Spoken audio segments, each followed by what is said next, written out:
खुशामदीद ख़वातीन हज़रात, आपके programme call में मशरे में आपका मेज़बान इमरान शेख हाजिर है।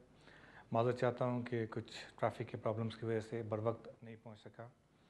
बहरहाल आपके लिए हाज़िर हैं। आपके जो तमाम इमिग्रेशन मसाइल हैं उनकी कॉल्स का जवाब देने के लिए आपकी कॉल्स का वेट करेंगे। चेक करते हैं कि कोई कॉल इस वक्त हमारे लिए इंतज़ार कर रही है। हेलो, अस्सलाम वालेकुम जी। वालेकुम अस्सलाम। सर मैंने स्पाउस वीज़े के लिए लेनी है इन्फॉर्मेशन। मैंने भी ILR अप्लाई करना है on the basis of spouse visa next month में। ठीक है, तो सर मैंने पूछना ये था कि हम लोग अभी चाइल्ड टैक्स क्रेडिट और चाइल्ड बेनिफिट्स ले रहे हैं और मैं काम भी पार्ट टाइम कर रहा हूँ। मेरी उसकी वजह ये है कि मेरी वाइफ की कोई मेडिकल रीज़न है, तो उस वजह से वो काम नहीं करती, तो बच्चों की लुक आफ्टर भी मैं ही करता हूँ, तो पार्ट टाइम काम भी मैं ही करता हूँ। तो अभी क्या इन सर्कमस्टांसेस में क्या कोई अंदेशा है कि वो रिफ्यूज़ कर देंगे? अगर अंदेशा है तो इस केस को अब 1 महीने में कैसे मैं कुछ इसको डील करूँ कि मैं इसको ठीक कर सकता हूँ किसी हद तक के चांसेस कम हो के रिफ्यूज़ होने के सर? ठीक है। इसमें सबसे पहले ये चीज़ ध्यान रखिएगा कि हर तमाम जो बेनिफिट्स होते हैं उनकी प्रॉब्लम किसी भी ILR अप्लाई करने के लिए नहीं होती। कुछ बेनिफिट्स ऐसे हैं जिसमें प्रॉब्लम होती है। जो वर्किंग टैक्स क्रेडिट्स वगैरह हैं, चाइल्ड बेनिफिट्स की हद तक कोई इशू नहीं है। लेकिन जब आप चाइल्ड टैक्स क्रेडिट्स की बात करते हैं, वर्किंग टैक्स क्रेडिट्स की बात करते हैं, तो ये वो बेनिफिट्स हैं जब आप लो इनकम शो करते हैं उस वक्त आप ये बेनिफिट्स क्लेम करते हैं। अगर तो आपके पास इसकी कोई रीज़नेबल ग्राउंड या रीज़न मौजूद है जो कि आप एक्सप्लेन कर सकते हैं, जैसा कि आपने बताया कि आपके केस में आपकी वाइफ जो है वो उनको कोई मेडिकल इशू है। अगर वो मेडिकल इशू इस हद तक सीरियस है कि वो आप लोग उस बेसिस पे आप में से कोई एक काम नहीं कर सकता या दूसरे को घर के जो बाकी अमूर हैं उनके ऊपर खातर खा जो है वो वक्त सर्व करना पड़ता है, इस सूरत में आप उनको एक्सप्लेन कर सकते हैं। आप एग्जामेशन में भी फॉल करते हैं और ये सर्कमस्टांसिस हैं, आप डेफिनेटली उसके ऊपर क्वालिफाई कर सकते हैं। आपको तमाम सिचुएशन जो है वो बहरहाल उसको एक्सप्लेन करना पड़ेगा और उसके साथ डॉक्यूमेंट्री एविडेंस देनी पड़ेगी कि ऐसे क्या हालात हुए हैं जिनकी वजह से आपको ये इन बेनिफिट्स के ऊपर गुजारा करना पड़ा है। बहरहाल आइडियल सिचुएशन ये होती है कि अगर आप बेनिफिट्स लिए बगैर जो हैं वो अप्लाई करें तो वो ज़्यादा बेटर है। अगर आप अभी तक लेते भी नहीं हैं, आप अभी भी ये सिलसिला मुनक़ता करके तो दोबारा वापस back to your normal track आ सकते हैं। और जब आप अप्लाई करेंगे उस वक्त आप मेंशन कर देंगे कि अब आप इस वक्त किसी किस्म के कोई बेनिफिट्स नहीं ले रहे, तो डेफिनेटली उसका आपको एडवांटेज मिलेगा। जी, नेक्स्ट कॉल लेते हैं। हेलो, अस्सलाम वालेकुम जी। वालेकुम सलाम। अच्छा सर, मैं ये पता करना था, मैंने बेसिकली मैं स्टूडेंट आया था यहाँ पे 2008 में। हम्म, तो फिर मैंने PSW का मैंने अप्लाई किया स्टूडेंट के बाद, यानी 2012 में आपकी आवाज़ PSW अप्लाई काफ़ी किया, लेकिन कम आ मेरा रही है वीज़ा मुझे, नहीं मैं लगा ना। थोड़ा सा लाउड किसी कीजिएगा रीज़न का प्लीज़। सर ने रिफ्यूज़ कर दिया कि मुझे लिमिटेड लीव 2008 में मिली आप है। आए थे? तो अभी मसला ये था कि मेरा कोई मई में जाके मैंने मेरी लास्ट एप्लीकेशन जो थी अपर ट्रिब्यूनल की वो भी रिफ्यूज़ होके मई में मैं ओवर स्टेड हो गया था। हम्म, तो अभी मैं पिछले महीने मुझे इमिग्रेशन वालों ने पकड़ा था किसी रीज़न में, तो हम्म, उन्होंने मुझे पकड़ा, फिर उन्होंने मुझसे अटेंडेंस पे ना आने के लिए कहना शुरू हो गया। सितंबर में उन्होंने मुझे बताया कि जी आप 2 महीने हो गए, दो तकरीबन 3-4 महीने हो गए आप ओवर स्टेड है, तो अभी आप अटेंडेंस पे है। तो अटेंडेंस पे जाने के बाद मैंने शादी की थी यूरोपियन से 2010 में। 3 साल हो चुके हुए हैं। सितंबर में मेरे 3 साल पूरे हुए ना पिछले महीने। हम्म, 3 साल पूरे हुए तो उसके ऑलमोस्ट 20-25 दिन बाद ही इत्तेफाकन में पकड़ा गया, तो उन्होंने मुझे इस तरह का अटेंडेंस पे आने के लिए मैंने अपना केस डाल दिया अपने सोलिसिटर के थ्रू। मेरे सोलिसिटर में ये बोला कि देखो तुम्हें 3 साल हो गए, ठीक है, लेकिन वो जो मेरी वाइफ थी, मेरी शादी अभी तक कंटिन्यू है, ठीक है, लेकिन मेरी वाइफ शुरू में मेरे साथ रही है तो 1 साल, लेकिन फिर उसके बाद वो ना अलहदा हो गई, मेरे साथ नहीं रही लेकिन शादी चलती रही है। अब मेरा सिर्फ क्वेश्चन ये है कि अभी जो मैंने केस डाला, मैंने ना स्पाउस पे डाला है कि मैंने डिवोर्स भी साथ डाल दिया, और साथ मैंने उनको ये EA4 का मैंने डाल दिया फॉर्म कि मुझे परमानेंट रेजिडेंसी दी है, क्योंकि पहले तो मेरा वीज़ा नहीं लगा उसकी बेस पे, मैं रेस्टोरेंट पे चलता रहा हूँ। हेलो जी, आपकी कॉल यहाँ से ब्रेक होगी लेकिन मुझे काफ़ी हद तक आपकी जो है सिचुएशन समझ में आ गई है। मैं इसको कोशिश करता हूँ एक्सप्लेन कर सकूँ।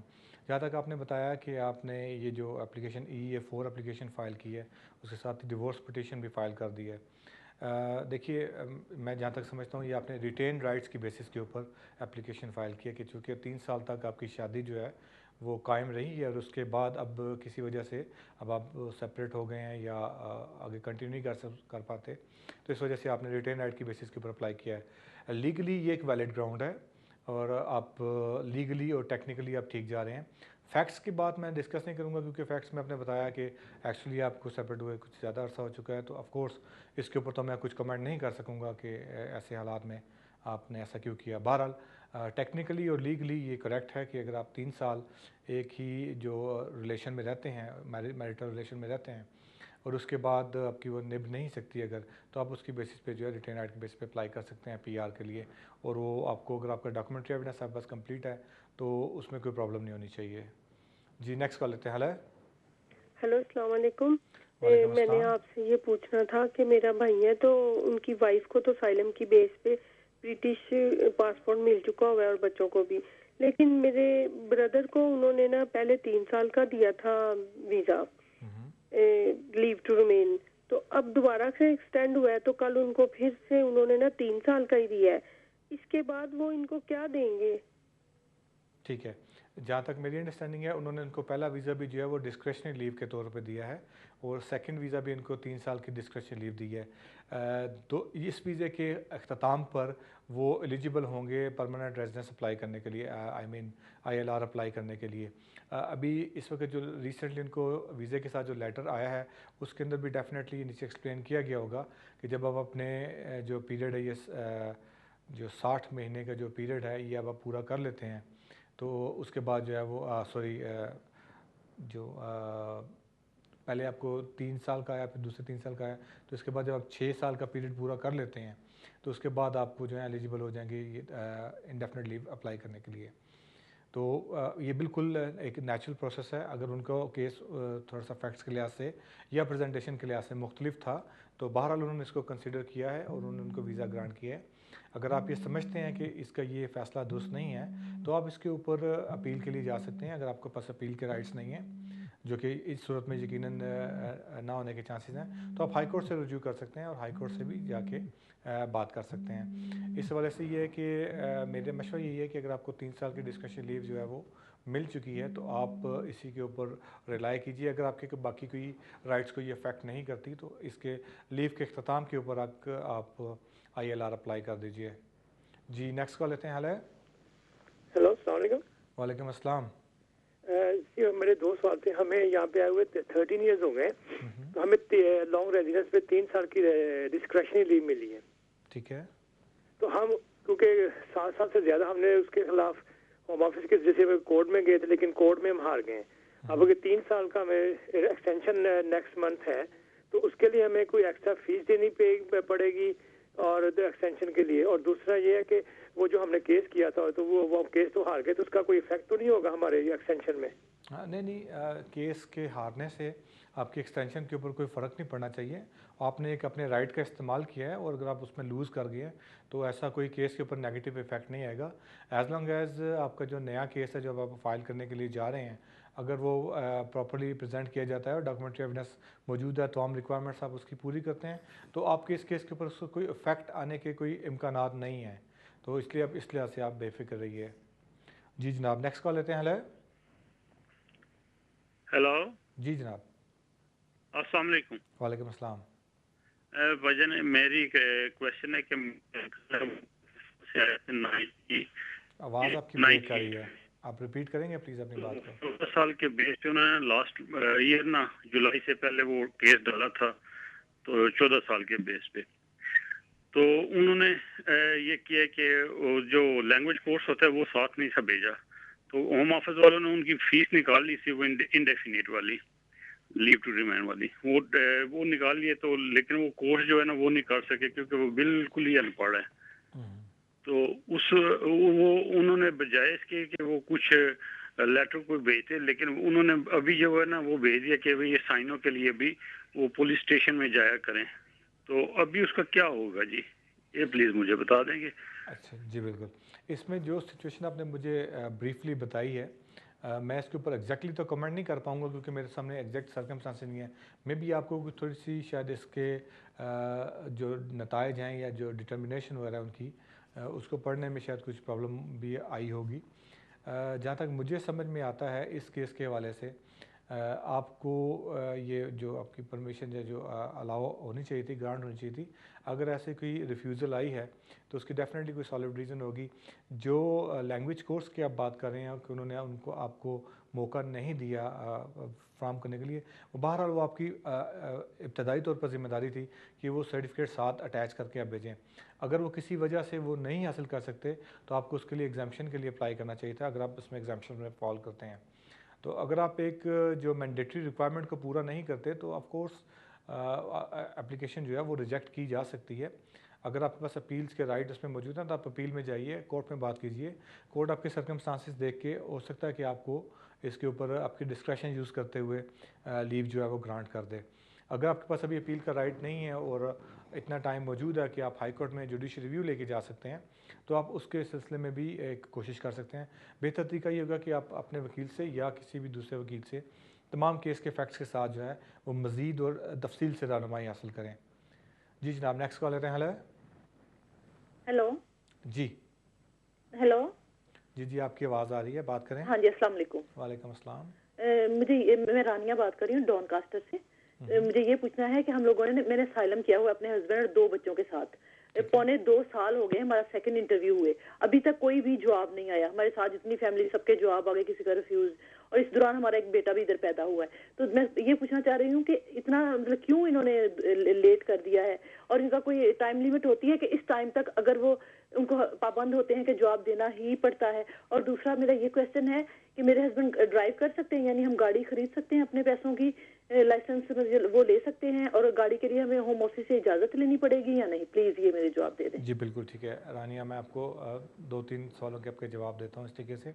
पहली चीज़ तो ये है कि अगर आप असाइलम पर हैं और 2 साल से ज़्यादा अरसा गुजर चुका है, आप असाइलम पर आए, इंटरव्यूज़ आपके 2 हो चुके हैं, जो टाइम लिमिट है वो इब्तदाई टाइम लिमिट जो 6 मंथ है। उसके बाद जो है आप उनसे पासपोर्ट्स कर सकते हैं, पूछ सकते हैं, अपडेट मांग सकते हैं। 6 मंथ से पहले मांगना जो है वो उसको अप्रिशिएट नहीं करते।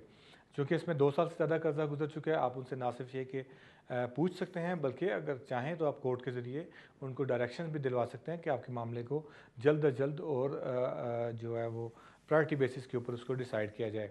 एक तो ये तरीकाकार है। दूसरी बात यह है कि अगर आप ऑलरेडी असाइलम पर हैं और किसी किस्म के कोई असाइलम सपोर्ट फंड्स ले रहे हैं और तुम कोई बेनिफिट्स ले रहे हैं पब्लिक रिसोर्स से, तो फिर आपके लिए ये शो करना शायद थोड़ा सा मुश्किल होगा कि आपने ये गाड़ी कहाँ से ख़रीदनी है। बहरहाल गाड़ी ख़रीदना, ड्राइविंग लाइसेंस लेना, ड्राइविंग करना, ये कोई इसमें कोई पाबंदी नहीं है। अगर आप असाइलम पर आएँ तो इसमें कोई ऐसी पाबंदी वाली बात नहीं है। अगर आप उसको अफोर्ड कर सकते हैं और ये पब्लिक फ़ंड से नहीं लिया जाता तो इसमें कोई इशू नहीं है। अगर वो भी है और आपकी ज़रूरत है ऐसे, तो आप उसको एक्सप्लेन कर सकते हैं। बहरहाल ये यहाँ की ज़रूरत है, 2 साल से ज़्यादा का अर्सा हो चुका है। इस वक्त आपके लिए ये भी है कि आप राइट टू वर्क के लिए भी अप्लाई कर सकते हैं। तो आपको चाहिए कि आप अपने वकील से मिलके तो अपने वर्क परमिशन के लिए भी अप्लाई कीजिए। और अगर आपको ये अभी तक फ़ैसला नहीं आया तो आप कोर्ट के ज़रिए उनको डायरेक्शन भी दिलवाइए कि मामले को जल्द अज जल्द डिसाइड किया जाए। जी जनाब, नेक्स्ट कॉल लेते हैं। हेलो हेलो, अस्सलाम वालेकुम। वालेकुम अस्सलाम। जी, मैं सारा बात कर रही हूँ लंदन से। जी सारा, मुझे ये पूछना था कि मैं 1 साल पहले आई थी स्टूडेंट, तो मैंने यहाँ पे असाइलम किया था, मेरा बेबी हुआ था, तो उन्होंने मुझे 5 साल का वीज़ा दिया, रेफ्यूजी लीव टू रिमेन ना। तो मैंने मेरा तो पासपोर्ट था, वैलिड था, मतलब कि 5 साल तक, अभी 2016 तक वैलिड है। तो उन्होंने वीज़ा जब दिया उसके बाद उन्होंने मेरा पासपोर्ट वापस भेज दिया मुझे। तो मेरा जो बेबी है उसका सिर्फ वीज़ा कार्ड इन्होंने भेजा ना, तो उसका पासपोर्ट नहीं बन रहा। वो पाकिस्तान एम्बेसी से मैंने रब्ता किया तो वो कहते हैं कि आप सिंगल शो मीन्स के सिंगल स्टेटस है ना आपका, आप मैरिड नहीं हो, तो फिर आपके बेबी का हम नहीं बना के दे सकते। तो मुझे ये पूछना था कि फिर मैं अपने और बेबी के लिए वो क्या होते हैं ट्रैवल डॉक्यूमेंट वो अप्लाई करूं कि बेबी के पासपोर्ट के लिए फिर अब मैं क्या करूं? ठीक है। क्योंकि अगर मेरे पास पासपोर्ट है तो मैं तो ट्रैवल कर सकती हूँ ना। तो ये बस मुझे पूछना था कि मेरे बन सकते हैं ट्रैवल डॉक्यूमेंट कि नहीं। जी सारा, सबसे पहली मेन चीज़ तो ये है कि आपके पास चूँकि रेफ्यूजी स्टेटस है, तो एक बात तो ये ज़हन में रखिए कि शायद आप जिस कंट्री से बिलोंग करती हैं, जो कि अपेरेंटली पाकिस्तान से है, तो आप वहाँ पर वापस तो ट्रैवल शायद नहीं कर पाएंगी, लेकिन उसके अलावा दीगर किसी भी मुल्क के लिए आप जो है वो ट्रैवल कर सकती हैं। आप बस पासपोर्ट मौजूद है, आप अपने पासपोर्ट में ट्रैवल करेंगी। अगर जो आपके बेबी हैं उनके पास कोई ऐसा डॉक्यूमेंट नहीं है तो आप डेफिनेटली वो अप्लाई भी कर सकती हैं। उसका एक प्रोसीजर होता है, आई डोंट नो कि आपको क्यों उसकी तफसीलात से आगाह नहीं किया गया। आप बिल्कुल उनके लिए पासपोर्ट भी अप्लाई कर सकती हैं और पासपोर्ट ले भी सकती हैं, क्योंकि बहरहाल वो आपके साहबजादे हैं, आपकी औलाद हैं और आप एक पाकिस्तानी शहरी हैं। उनके पास पूरा राइट है कि वो जो है वो ये ऐसा पासपोर्ट या डॉक्यूमेंट लें। चूँकि आपने रिफ्यूजी स्टेटस लिया, इससे ये हरगिज़ मतलब नहीं है कि वो अब आपको किसी भी किस्म का जो है वो ऐसी कोई आइडेंटिटी डॉक्यूमेंट देने से इनकार करेंगे। अलावा जी, अगर आप ट्रैवल डॉक्यूमेंट्स लेना चाहें तो ऑफ़ कोर्स अगर आप जिस कंट्री में भी आप ट्रैवल करना चाहती हैं उस हवाले से आप ट्रैवल डॉक्यूमेंट्स भी ले सकते हैं। अपने लिए आपको फ़िलहाल लेने की ज़रूरत नहीं है, आपका पासपोर्ट वैलिड है और अगर वो उसके कोई प्रॉब्लम नहीं है तो आप उसके ऊपर ट्रैवल कर सकती हैं। अगर वो पासपोर्ट वैलिड नहीं रहा किसी भी वजह की बिना पर या कैंसिल कर दिया गया है किसी भी वजह से, अगर वो इस वक्त वैलिड नहीं है तो आप अपने लिए भी ट्रैवल डॉक्यूमेंट ले सकती हैं और अपना बेबी का दोनों का इकट्ठा ट्रैवल डॉक्यूमेंट भी ले सकती हैं। जी नेक्स्ट कर लेते हैं। हेलो हेलो हेलो जी हेलो जी, आपकी आवाज़ आ रही है, बात कीजिए। हेलो जी मैं सुन सकता हूँ, आप बात करें प्लीज़, आपको आवाज़ आ रही है?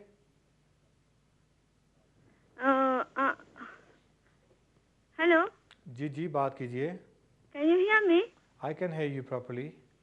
Yeah, because I'm hearing you a bit like far away. Okay, मैं कोशिश करता हूँ लाउड बोलने की कोशिश करता हूँ। Hello, think the call has been dropped now.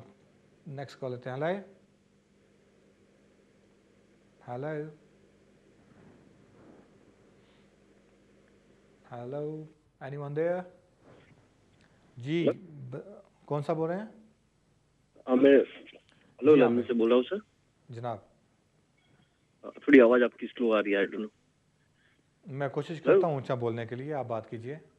हाँ जी, मैं ऐसे बोल रहा था सर, मैं हस्बैंड वाइफ दोनों हैं इधर, करीबन 13वां साल चल रहा है और मेरी बेटी हो गई 7 साल की, मतलब वो 8वां साल चल रहा है। तो हमने केस डाला था करीबन 6 माह पहले, तो अभी फिंगरप्रिंट्स हुए करीबन 5.5 महीने हो गए, अभी तक कुछ रिजल्ट नहीं आया। और आजकल सुनने में आ रहा है कि वो कोर्ट में जाते तो भी रिजेक्ट कर रहे हैं। तो सर इसके ऊपर थोड़ा आप जरा बताएंगे तो बड़ी कृपा होगी आपकी। थैंक जी यू। बिल्कुल ठीक है। अच्छा आमा भाई, इसमें सबसे पहले एक मेन चीज़ तो ये है कि आजकल 9 जुलाई 2012 के बाद ख़ास तौर पर यूके बोर्ड एजेंसी या होम ऑफिस कह लीजिए, इसके अंदर ऐसी कुछ ज़बरदस्त किस्म की तब्दीलियाँ आई हैं कि जो नए केसेस जा रहे हैं उनको वो जल्द से जल्द डिसाइड कर रहे हैं। ख़ास तौर पे जिन केसेस में अगर मेरिट नहीं होता तो वो इसी तरीके से वापस आ रहे हैं जैसे खोटा सिक्का वापस आता है। तो अगर आपके केस को बायोमेट्रिक के बाद 5.5 महीने गुजर चुके हैं और वो अभी तक नहीं आया, तो मैं इसको किसी हद तक मैं इसको कुछ अच्छा शगुन ही गर्दानूंगा। मैं यही समझूंगा कि आपका जो केस है वो उसको प्रॉपर तरीके से कंसिडर किया जा रहा है और उसके तमाम एंगल्स और स्कोप का जो है वो जायज़ा लेके और इसको प्रॉपर कंसिडरेशन के बाद ही डिसाइड किया जाएगा। ये ऐसा केस नहीं है जो कि बिल्कुल मेरिट लेस है और वो उनको कोई प्रॉब्लम है और वो उसको फौरी तौर पे वापस कर दें। तो इसी वजह से शायद इसमें थोड़ा सा टाइम लग रहा है। आप कुछ अरसा और वेट कर लीजिए, लगभग 2 से 3 वीक आप वेट कर लीजिए। अगर आपको कोई अर्जेंसी है, किसी वजह से ट्रैवल की कोई ज़रूरत पेश आ रही है, तब उनसे इंक्वायरी कीजिए। अदरवाइज़ मेरा मशवरा ये है कि चंद माह मज़ीद इंतज़ार कर लीजिए ताकि आपके लिए जो प्रॉपर डिसीजन है वो मेक करके आपको इन्फॉर्म किया जा सके। जी नेक्स्ट कॉल लेते हैं। हेलो हेलो जी हेलो जी जी, आपको आवाज़ आ रही है? हाँ जी, थोड़ी थोड़ी आ रही। जी मेरी कंट्रोल रूम से गुजारिश है, ज़रा वॉल्यूम प्लीज़ चेक कीजिए। जी जी, आप फरमाइए।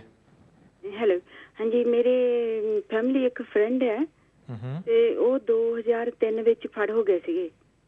ਫਿਰ ਉਹਨਾਂ ਨੇ ਕੋਈ ਪੇਪਰ ਦੇ ਦਿੱਤੇ ਸਾਈਨ ਵਾਲੇ, ਉਹ ਗਿਆ ਹੀ ਨਹੀਂਗਾ ਸਾਈਨਾਂ ਤੇ। ਠੀਕ ਹੈ। ਤੇ ਉਹਨੇ ਹੁਣ 2010 ਵਿੱਚ ਨਹੀਂ, ਉਦੋਂ ਉਹਨੇ ਰੋਂਗ ਨਾਂ ਦੇ ਦਿੱਤਾ ਸੀ, ਉਹ ਡਰਦਾ ਗਿਆ ਹੀ ਨਹੀਂ ਸਾਈਨਾਂ ਤੇ। 9000 ਹੁਣ 10 ਵਿੱਚ ਉਹਨੇ ਫਿਰ ਇੱਕ ਕੇਸ ਲਾਇਆ ਪਰ ਵਕੀਲ ਨੇ ਥੋੜਾ ਲੇਟ ਕਰਤਾ। 12 ਨਵੰਬਰ ਨੂੰ ਉਹਦਾ ਕੇਸ ਲੱਗਾ FLR। ਸੁਣਿਆ? ਜੀ ਜੀ ਹਾਂਜੀ, ਉਹਦਾ ਲੱਗਾ ਤੇ ਕੇਸ ਲੱਗੇ ਨੂੰ ਥੱਲੇ ਚਲੋ ਉਹਦੀ FLR ਲੱਗੀ ਹੋਈ ਸੀਗੀ ਹੁਣ, ਪਰ ਉਹ ਫਿਰ ਦੁਬਾਰਾ ਫੜ ਹੋ ਗਿਆ। ਜਦੋਂ ਹੁਣ ਦੁਬਾਰਾ ਫੜ ਹੋਇਆ ਤਾਂ ਉਹਨਾਂ ਨੇ ਉਹ ਜਿਹੜਾ ਪਹਿਲਾ ਕੇਸ ਸੀ 2010 ਵਿੱਚ ਤੇ ਰੋਂਗ ਨਾਂ ਦੇ ਉਹ ਨਿਕਲਿਆ ਆ।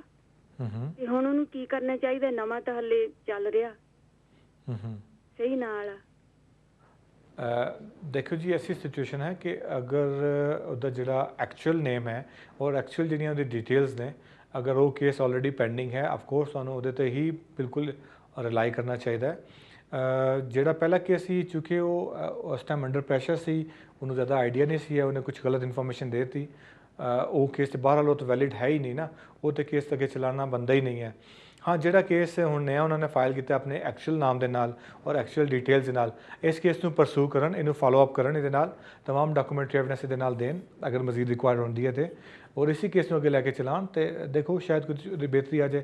ਬਹਰਹਾਲ ਉਹ ਇੱਕ ਲੰਬੇ ਅਰਸੇ ਤੋਂ ਇੱਥੇ ਮੁਕੀਮ ਨੇ ਤੇ ਉਹਨਾਂ ਦੇ ਕੁਛ ਨਾ ਕੁਛ ਹਿਊਮਨ ਰਾਈਟਸ ਦੇ ਕੋਈ ਪ੍ਰਾਈਵੇਟ ਲਾਈਫ ਕੋਈ ਫੈਮਿਲੀ ਲਾਈਫ ਕੁਛ ਨਾ ਕੁਛ ਇਸਟੈਬਲਿਸ਼ ਹੋਏਗੀ ਯਕੀਨਨ। जी ठीक है नेक्स्ट कॉलर है। हेलो जनाब। Hello good evening sir. Good evening. हाँ जी सर हम लोग मेरी वाइफ और हम दोनों जाने 2011 में आए बीजेपी स्टूडेंट बीजेपी इधर आए थे। तो इसके बाद अभी बीजेपी फिनिश होने के बाद जब हम लोगों ने दौरे डाला तो वो कॉलेज बंद हो गया था ना। इसके बाद फिर डाला तो फिर वही कॉलेज फिर बंद हुआ। हम लोगों ने 60 डे की फिर मेरे को लेटर डाल दी। हम लोगों ने फिर कॉलेज लेके डाला तो फिर वो रिफ्यूज हो गया। अभी फिर कॉलेज ले आया था तो हमारा वीजा आ गया मेरी वाइफ का। ठीक है। तो मेरे उन लोगों ने मेरा वीजा रिफ्यूज कर दिया 319 लाख के 80 लाख भेज दिया उन लोगों ने। वो क्यों भेजा है सर? देखें अब इसमें मेन चीज़ दो तीन चीज़ें होती हैं इसमें आपकी डॉक्यूमेंट्री एविडेंस देखनी होती है कि ऐसा क्या चीज़ें जो डॉक्यूमेंट्री एविडेंस आपने पूरी नहीं की क्योंकि आप अपेरेंटली आप डिपेंडेंट हैं या मेन एप्लीकेंट हैं। ऑफ कोर्स आप डिपेंडेंट ही होंगे क्योंकि मेन एप्लीकेंट का तो वीज़ा ला के आ चुका है। तो ये तमाम आपके डॉक्यूमेंट्री एविडेंस के ऊपर डिपेंड करता है और उनकी रीजंस के ऊपर डिपेंड करता है। आपको चाहिए कि अपना जो रिफ्यूज़ल लेटर है वो हमें दिखाइए या आप हमें ईमेल भी कर सकते हैं। स्क्रीन के ऊपर आप हमारा ईमेल एड्रेस देखेंगे हम आपको वो लेटर पढ़ने के बाद आपको बता सकते हैं या आपके केस की बाकी फैक्ट्स देख के बता सकते हैं कि ऐसी क्या वजूहत हैं जिनकी बिना पर ये आपका जो वीज़ा रिफ्यूज़ किया गया। नॉर्मली ऐसा नहीं होता, ये एक्सेप्शन सर्कमस्टांसिस होते हैं जिनमें ऐसे स्टेप्स लिए जाते हैं। उसमें सबसे वैलिड रीज़न ये होती है कि जिस कॉलेज से उन्होंने अगर एडमिशन लिया है तो या तो उस कॉलेज के पास ये जो स्टेटस है वो अवेलेबल नहीं है कि वो आप डिपेंडेंट को सपोर्ट कर सकें। इसके अलावा भी दो तीन सूरतें होती हैं लेकिन बहरहाल वो आपके फैक्ट्स दे के ही आपको बताया जा सकता है। जी नेक्स्ट कॉल लेते हैं। हेलो हेलो जी। हेलो जी आप आवाज़ आ रही है आपको? Yeah, I'm just calling. Good evening. Sorry, I can't speak in Urdu, but I do understand. So I'm just want to know. We are going to apply for the indefinite leave to remain in January, like next in 2013. So as my son is already at college, he's doing full-time education. He's in like GCSEs level 3. So I've done my English in literacy. Do I need to do another English language as well for the B1? Of course, yes. After 28th of October, you will be required to sit in two different kind of tests. One is ESOL and one is Life in the UK, citizenship course and the Life in UK. There are two tests, both available on the UKB's websites. There are thousands of colleges who are doing all these courses, and because you're applying in January 2014, you will be required to attend that test and enclose your certificates along with your application. Otherwise, your application will be refused. जी next call लेते हैं। Hello जी अस्सलाम वालेकुम। वालेकुम अस्सलाम। जी sir मेरा नाम काशिफ है। जी काशिफ। मैंने एक्चुअली मैं वर्क परमिट पे हूँ यहाँ पे और मुझे 6 साल हो गए हैं और मुझे केस भेजे हुए इंडेफिनेट का 5 माह हो गए हैं। अभी तक मेरा कोई आंसर नहीं आया। कोई आंसर नहीं आया। बायोमेट्रिक्स वगैरह दे दिए आपने? बायोमेट्रिक भी हो गए, सब कुछ हो गया। अपेरेंटली तो मुझे कोई वजह नज़र नहीं आती। वर्क परमिट के केसेस हम डेली बेसिस पे करते हैं और मैक्सिमम 2 से 3 माह के अंदर वो वीज़े जो है वो लग के आ जाते हैं। अगर payment service of course same day होती है तो अपेरेंटली तो कोई ऐसी रीज़न समझ में नहीं आती कि क्यों लेट हो रहा है। लेकिन बहरहाल चूँकि एक स्टैट्यूटरी रिक्वायरमेंट है 6 मंथ्स तक तो आपको वेट करना पड़ेगा। उसके बाद जो है वो आप उनसे जो है पूछ सकते हैं कि भाई क्या रीज़न है। आप अभी भी पूछ सकते हैं लेकिन ज़्यादा बेटर ये है कि 6 माह गुजरने के बाद ही उनसे गश्त कीजिए कि भाई क्या मामला है, क्यों इससे रुका जा रहा है। अगर आपने अपने डॉक्यूमेंट सारे सही सबमिट किए हैं तो कोई प्रॉब्लम होनी नहीं चाहिए, क्योंकि वर्क परमिट्स होल्डर जो है अभी 2 से 3 माह के अंदर उनके जो है ILR जो है वो ग्रांट हो रहे हैं। जी नेक्स्ट कॉल लेते हैं। हेलो हेलो, अस्सलाम वालेकुम। वालेकुम अस्सलाम। मैं यहाँ EU सिटीजन हूँ और मैं एज अ डॉक्टर काम कर रहा हूँ, मेरी परमानेंट जॉब है। मैं अपनी वालदा को स्पॉन्सर करना चाहता हूँ पाकिस्तान से। तो मेरी इनकम तो सफिशिएंट है, मेरा घर भी है अपना, लेकिन मेरे वहाँ पे बहन भाई हैं, तो उसके लिए कोई प्रॉब्लम तो नहीं होगी? नहीं, आपके बहन भाई के होने से कोई प्रॉब्लम नहीं होती। अगर जैसी बात है, अगर वो आपकी जो मदर हैं वो आपके ऊपर डिपेंडेंट हैं, रिलायंट हैं किसी भी हवाले से, फिज़िकली, इमोशनली और मेडिकली या किसी भी रीज़न की वजह से अगर आपके ऊपर डिपेंडेंट हैं, तो डेफिनेटली वो बहरहाल आपकी मदर हैं। जिस तरह बाकी उनको अगर अपने साथ रख सकते हैं तो ऑफ कोर्स आप भी रख सकते हैं और आप भी बुला सकते हैं, आपका भी राइट है, इसमें कोई ऐसी बात नहीं है। सिर्फ आपको इस्टेब्लिश करना पड़ेगा जो डिपेंडेंसी है between you and your mother, कि वो किस तरह है, किस नेचर की है और वो क्यों ज़रूरी है कि उनको यहाँ पे कॉल करके आपके साथ रहने की इजाज़त दी जाए। तो ये सिर्फ थोड़ा सा आपको जो है वो डॉक्यूमेंट्री एविडेंस जो है वो साथ लगानी होगी। बेहतर ये होगा कि आप प्रॉपर कंसल्ट करके किसी सोलिसिटर से तभी ये केस फाइल कीजिए। जी नेक्स्ट कॉल लेते हैं। हेलो अस्सलाम वालेकुम सर। वालेकुम अस्सलाम। सर एक्चुअली मुझे अपनी बहन को स्पॉन्सर करना है, क्योंकि मैं सिंगल मॉम हूँ और मेरे पास मैं बेनिफिट के ऊपर हूँ, तो क्या मैं स्पॉन्सर कर सकती हूँ उनको? ठीक है, सिंगल मॉम है तो क्या इसका ये मतलब है कि आप कोई बेनिफिट्स वगैरह ले रही हैं, कोई हेलो कैन यू हियर मी? अच्छा, मैं वैसे जनरली इसका जवाब देता हूँ, चूँकि आप मेरे सवाल का जवाब नहीं दे सकी। इसमें यह है कि अगर आप सिंगल मॉम हैं और इस वजह से आप जो बच्चे की जो निगहदाश्त और परवरिश के ऊपर अपना फुल टाइम जो है स्पेंड करती हैं और इस वजह से आप कोई रोज़गार अगर नहीं ले सकती, तो आप एग्जामिशंस में फॉल करती हैं और आपको किसी भी किस्म की जो है वो जो मॉनेटरी रिक्वायरमेंट है या थ्रेशोल्ड्स हैं उनको पूरा करने की ज़रूरत नहीं है। हाँ, आपको बहरहाल ये ज़रूर साबित करना पड़ेगा कि जो जिन सिस्टर को आप यहाँ पे बुला रही हैं, आया वो ख़ुद इस अपने तमाम जो टूर एंड ट्रिप है उसको स्पॉन्सर कर सकती हैं, एक्सपेंडिचर जो हैं उनको अफोर्ड कर सकती हैं, या आपके पास कोई ऐसी सेविंग्स मौजूद हैं, या आपके पास ऐसे हालात और सूरत हाल मौजूद है कि आपकी जो सिस्टर हैं वो पब्लिक फ़ंड्स के ऊपर जो हैं वो किसी भी किस्म का बर्डन नहीं होगी। तो अगर आप ये इस्टेब्लिश करने में कामयाब हो जाती हैं और ये भी बता देती हैं कि आपकी सिस्टर के जो है वापस जाने में क्या इंटरेस्ट मौजूद है और क्या सोशल टाइज़, क्या ऐसे टाइज़ हैं पीछे बैक कंट्री में कि वो वापस जाएंगी, तो अगर आप ये सब इस्टेब्लिश कर देती हैं तो आपको वीज़ा ग्रांट करने में किसी किस्म की कोई प्रॉब्लम नहीं होनी चाहिए। जी नेक्स्ट कॉल लेते हैं। हेलो हेलो जनाब। हेलो जी हेलो, आप सुन रहे हैं मुझे? Hello hello can you hear me? Hello hello, मेरा ख्याल है इनको आवाज़ नहीं आ रही, को नेक्स्ट कॉल दीजिए। जी नेक्स्ट कॉल तो बढ़ते हैं। हेलो अस्सलाम वालेकुम। वालेकुम अस्सलाम। जी भैया, मैंने पूछना था, मुझे इमिग्रेशन।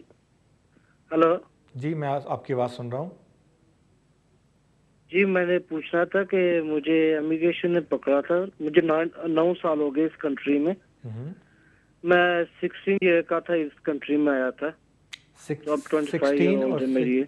Okay 16 year. तो इधर मेरा रिकॉर्ड कोई नहीं है, सिर्फ मैं 2005 में डॉक्टर रजिस्टर हुआ था। हेलो जी जी फरमाइए। जी जी, तो बता सकते हैं कि अब क्या करना चाहिए? साइनो में मुझे बुला रहे हैं तो मैं सिग्नेचर करने जा रहा हूँ, तो अब क्या इसका हो सकता है? मुझे ये आप प्लीज़ हेल्प कर सकते हैं? बिल्कुल जी, आप चूँकि अंडर एज थे जब आप यहाँ पे आए थे, और अगर आपने तो वैसे मुझे ब्रीफ नहीं किया, लेकिन अगर मैं प्रिज्यूम करूँ कि आप अनअकम्पनीड चाइल्ड थे यूके के अंदर और आपने इस लिहाज से सर्वाइव किया है और आप अगर इस तरह से आगे चलते आ रहे हैं पिछले 9 साल से, तो डेफिनेटली आपने बहुत स्ट्रॉन्ग जो है वो प्राइवेट फैमिली लाइफ राइट यहाँ पे जो है वो इस्टेब्लिश कर लिए हैं। और आप अगर आप इस दौरान में आपकी स्कूलिंग या एजुकेशन वगैरह भी यहाँ पे हुई है तो वो भी एक बहुत पॉजिटिव इम्पैक्ट आपको देगा। पीछे बैक कंट्री में अगर जो आपके कोई टाइज़ हैं, अगर उसकी कुछ मज़ीद एविडेंस सामने आ जाए कि ऐसे कोई टाइज़ हैं या नहीं, तो उस सूरत में भी काफ़ी कुछ वाज़ हो सकता है। बहरहाल मेरे नज़दीक आपके पास एक बड़ा स्ट्रॉन्ग केस है, अच्छे तरीके से प्रेजेंट करने की ज़रूरत है, डॉक्यूमेंट्री एविडेंस लगाने की ज़रूरत है। इसमें आपको यकीनन जो है वो वीज़ा ग्रांट होने के काफ़ी इम्कानात हैं। जी नेक्स्ट कॉल लेते हैं। Hello hello hello, can you hear me? Hello जी जी, आपको आवाज़ आ रही हेलो, है? अस्सलाम वालेकुम। वालेकुम अस्सलाम जी। मेरा सवाल ये है कि मैं 2006 में हम लोग आए थे, मैं बच्चों के साथ, मैं फैमिली पूरी। तो 2011 अगस्त में हमें ना वो मिला है लीव टू रिमेन 2.5 साल का, 2011 अगस्त में। मेरा क्वेश्चन ये है कि अगर हम अपने मुल्क पाकिस्तान जाना चाहें तो आया हमें कोई रिस्ट्रिक्शन तो नहीं? कहते हैं कि होती तो नहीं है, लेकिन जब एक्सटेंशन हो फिर आपको पूछ सकते हैं। काइंडली ज़रा प्लीज़ डिटेल से बता दीजिएगा। जी Thank ठीक you. है, आपका क्वेश्चन बड़ा ब्रीफ है, इसका बड़ा ब्रीफ सा आंसर यही है, अगर आपके पास कोई ऐसा स्टेटस है जैसे रिफ्यूजी स्टेटस है, या अगर आपने असाइलम किसी वजह से सीख करके तो ये लीव ऑब्टेन की है, अगर कोई ऐसी सिचुएशन है तो फिर बहरहाल अगर आपका वापस ट्रैवल करेंगी तो उसके लिए आपको फिर ये जो है जवाब बहरहाल देना पड़ेगा। लेकिन अगर ऐसी कोई सिचुएशन नहीं है और आपको डिस्क्रिशनरी लीव दी गई है या और किसी भी वजह से किसी भी और तरीके से आपको लीव दी गई है तो उसमें ट्रैवल करने की कोई प्रॉब्लम नहीं है। अगर आप एक मुनासिब वक्त के लिए जाती हैं और उसकी एक मुनासिब सी एक्सप्लेनेशन आपके पास मौजूद होती है, अगर आप थोड़ा सा टाइम ज़्यादा भी स्पेंड कर देते हैं और आपके पास एक रीज़नेबल एक्सप्लेनेशन उसकी मौजूद है, तो आपको कोई भी आगे नेक्स्ट जो एक्सटेंशन के लिए या इंडेफिनेट लीव टू रिमेन लेने के लिए कोई ज़्यादा प्रॉब्लम नहीं होनी चाहिए। हाँ, सिर्फ ये ज़हन में रखिएगा कि आपके पास जो अगर रिफ्यूजी स्टेटस है फिर आपको बहरहाल ट्रैवल वापस नहीं करना। जी ख़वातीन हज़रात, बहुत बहुत शुक्रिया हमारे साथ प्रोग्राम में शामिल रहने के लिए। आपकी कॉल्स का भी शुक्रिया। आप स्क्रीन पे हमारा जो ईमेल एड्रेस भी देख सकते हैं। जिन हज़रात की हम कॉल्स नहीं ले सके, आप हमें ईमेल कर सकते हैं। पूरी कोशिश करेंगे कि जिस कदर जल्द मुमकिन हो सके आपके जो ईमेल्स का जवाब दिया जाए। एक दफ़ा फिर शुक्रिया अदा करूँगा हमारे साथ प्रोग्राम में रहने के लिए। इसी तरीके से देखते रहिएगा। फिर मिलेंगे अगले हफ्ते। Thank you very much. अल्लाह हाफिज़।